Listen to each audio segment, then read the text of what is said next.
Life can ask us difficult questions. What should I do with my money? What should I do with my career? What should I do with my life?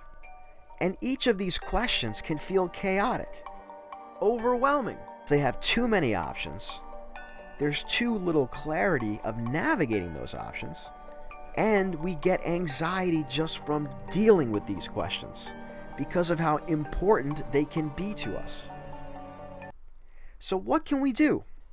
Filters in Harmony is a mental model, a way of organizing yourself. And the interesting thing about this model is that it's actually just a similarity between three thinkers that each independently are approaching their own set of problems, but doing so with this common methodology. In particular, Warren Buffett and Charlie Munger and their 4 filters of invention, Scott Adams and his creation Dilbert, and their skill stacking model, and finally Jordan Peterson and his life alignment mental model. So what is Filters in Harmony? It's taking one difficult problem, breaking it down into smaller pieces, or filters, where each filter is one important part of solving the overall problem. And not only are these filters more approachable, but when they come together, something interesting happens. They overlap. And in that overlap, you have a harmony of the separate filters all working together simultaneously to offer unique opportunities. We can establish this pattern concretely by noticing how it was that Warren Buffett and Charlie Munger were able to, over a 37-year period, while the market returned 2,000% cumulative, they were able to earn 100,000% cumulative. And it all starts with the 4 filters of invention explained by Charlie Munger. We have to deal in things that we're capable of understanding.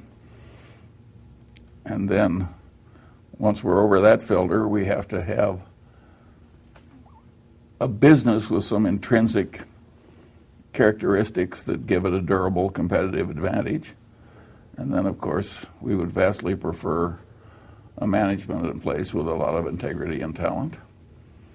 And finally, no matter how wonderful it is, it's not worth an infinite price. So we have to have a price that makes sense and gives a margin of safety considering the natural vicissitudes of life. That's a very simple set of ideas. And the reason that our ideas have not spread faster is they're too simple. So when we think about the model of thought from Warren and Charlie, you can imagine Charlie asking Warren, "Can we understand this company, Warren?" Of all this stuff to know, they may have some section of it in which they feel like, okay, this is stuff that we actually do know about. And then does this company's business fall in the area that we know about? Or is it more just something that we don't really have expertise on and therefore could make mistakes? And if it's a business model that they can understand, like create Coke formula and market it to others, then perhaps it passes that filter. The second filter, Buffett may ask, is there an economic moat? And in that case, they're thinking about, okay, if you have a good business, other companies want to infiltrate your business, and so you may need a moat. Now, what's a moat in the business world? Well, it's going to be something like a patent or a brand or formula.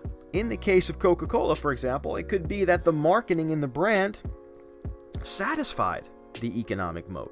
We're not done yet. We have to know how the management is. After all, the CEO and their team set the culture for the entire company, and you want them to be trustworthy. And then the final filter, how is the price? After all, a good company does not make a good investment. But instead, a good company and a good price make a good investment. And if that company is in fact rebounding from a price decline, it may be all the more attractive. Therefore, Warren and Charlie are narrowing down their stocks by understandability, moat, management, and price all simultaneously, not allowing any of the given filters to be unused. They're looking for harmony between all of the attributes. And when they come together, they create an investment opportunity. Now that we've seen this pattern in motion, let's apply it to an area that's near and dear to our hearts. Whether career or starting a business, what we do for a living really matters and can be a daunting task. To help us, we recruit the legendary comic Dilbert and his creator Scott Adams and their skill stacking model. But if you combine some skill in biology and some skill in mathematics and you become a biomathematician, then it's much easier to be the best in the world. Yeah, so in my case, I use myself as the example of that point, which is if you look at my artistic skill, there's no one in the world who would accuse me of being a real artist. And yet, that's my job. I draw stuff for a living, and I'm not a good artist.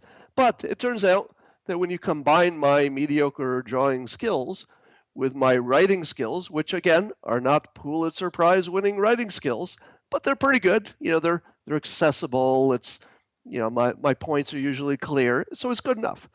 But then I was lucky enough to have this corporate background, and again lucky enough that I discovered somewhat accidentally that pulling from that experience was what the audience wanted to see. When we think about the model that Scott's laying out, it's not so much that he's an excellent drawer, but in fact he's good enough. It's not so much that he's the funniest guy in the room, but hey, he's pretty funny.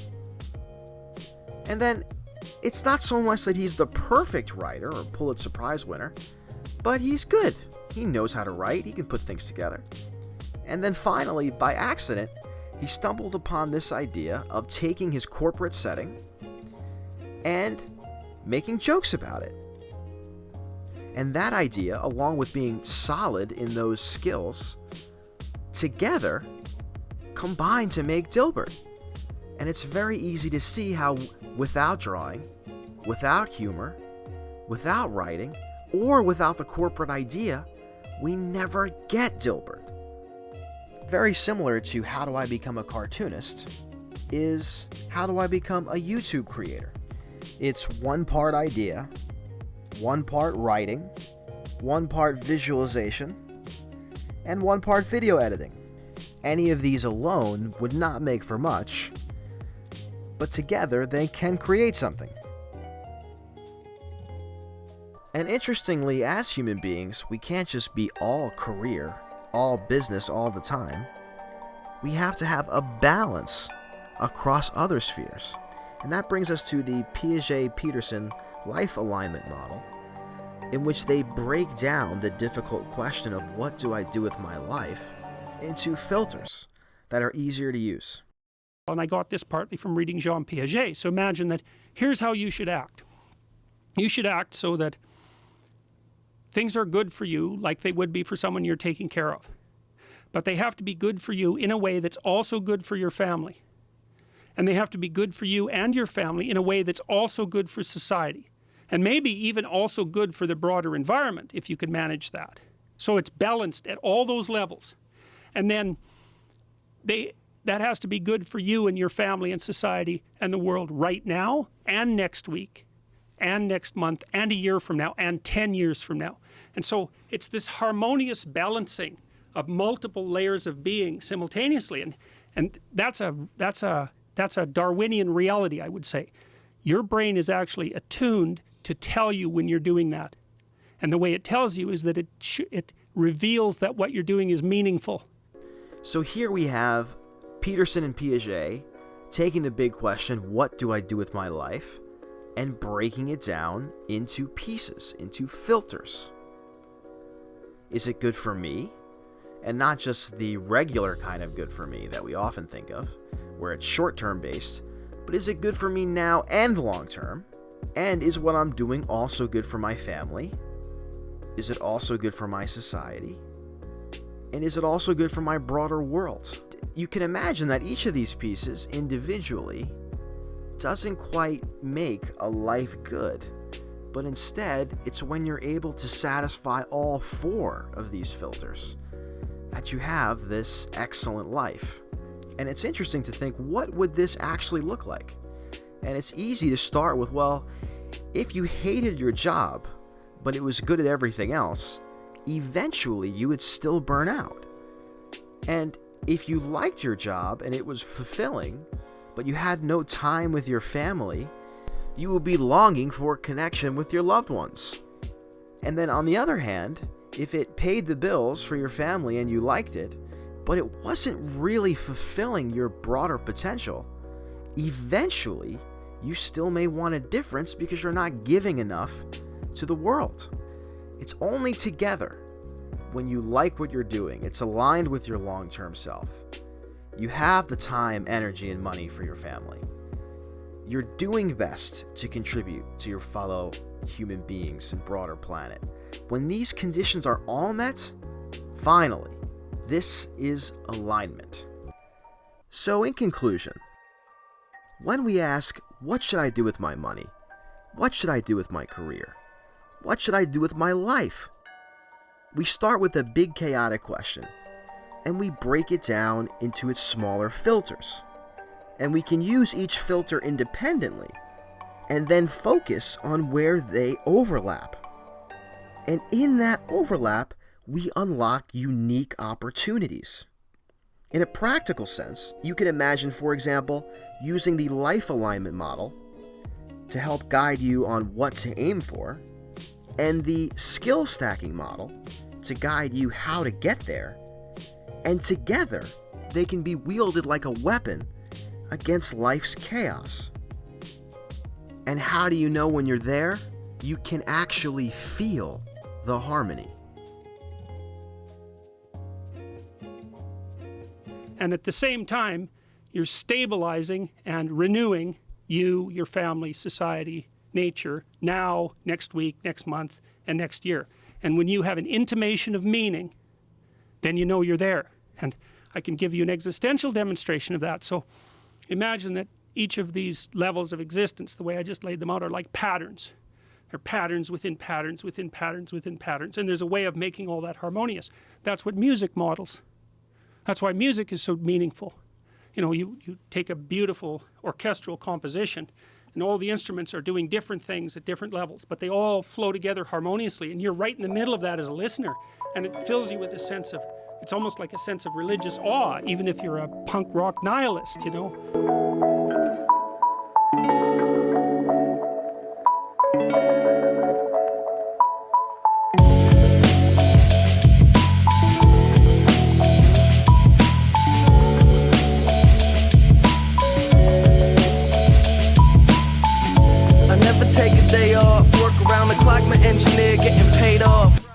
Thank you for watching Filters in Harmony. If you like this video and would like to see more like it, please give us a sincere subscribe.